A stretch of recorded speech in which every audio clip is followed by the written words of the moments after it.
નમસ્કાર ખેડૂત મિત્રો, ખેડૂત પ્રજા ચેનલમાં આપનું સ્વાગત છે।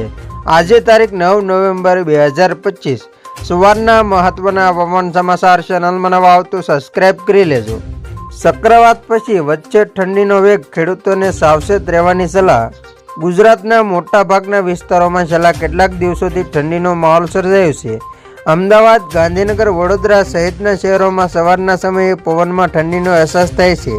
હવામાન વિભાગ મુજબ હાલ રાજ્યમાં ઉત્તર પૂર્વ દિશાના પવનો ફૂંકાઈ રહ્યા છે, જેના કારણે તાપમાન ધીમે ધીમે ઘટી રહ્યું છે। આગામી 2 દિવસમાં લઘુત્તમ તાપમાનમાં 2 થી 3 ડિગ્રી સેલ્સિયસનો ઘટાડો થવાની સંભાવના છે।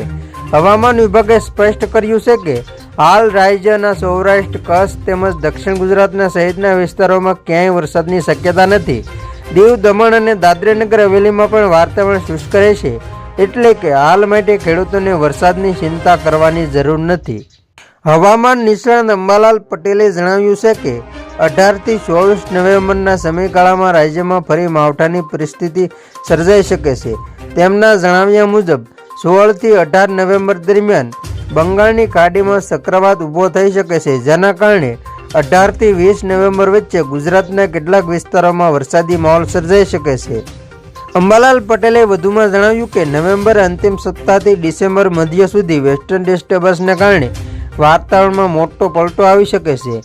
15 થી 20 ડિસેમ્બર વચ્ચે રાજ્યમાં કમોસમી વરસાદ પડવાની શક્યતા પણ છે। હવામાન નિષ્ણાતના જણાવ્યા મુજબ 20 ડિસેમ્બર પછી ઉત્તર ભારતના પર્વતીય વિસ્તારોમાં હિમવર્ષા થવાની શરૂઆત થઈ છે, જેના કારણે ગુજરાતમાં પણ ઠંડીની તીવ્રતા વધશે। 22 ડિસેમ્બરથી ઠંડીનો વેગ એવો રહેશે કે હાડ કપાવતી ઠંડીનો અનુભવ થશે। અંબાલાલ પટેલે આગાહી કરી છે કે 11 જાન્યુઆરીથી ઉત્તર દિશાના ઠંડા પવન ફૂંકાવા શરૂ થશે। ઉત્તરાયણ બાદ પણ ઠંડા પવનના કારણે હવામાનમાં ઠંડીનો માહોલ યથાવત રહેશે। હાલ તો ગુજરાતમાં વાતાવરણ સ્થિર છે, પરંતુ નવેમ્બર અંતથી ડિસેમ્બર મધ્ય સુધી વરસાદ અને ઠંડી બંનેની ડબલ અસર જોવા મળી શકે છે। તો ખેડૂત મિત્રો, આ હતા સવારના મહત્વના હવામાન સમાચાર। ફરી વખત મળશું નવી અપડેટ સાથે। ત્યાં સુધી જોતા રહેજો ખેડૂત પ્રયાસ યુટ્યુબ ચેનલ।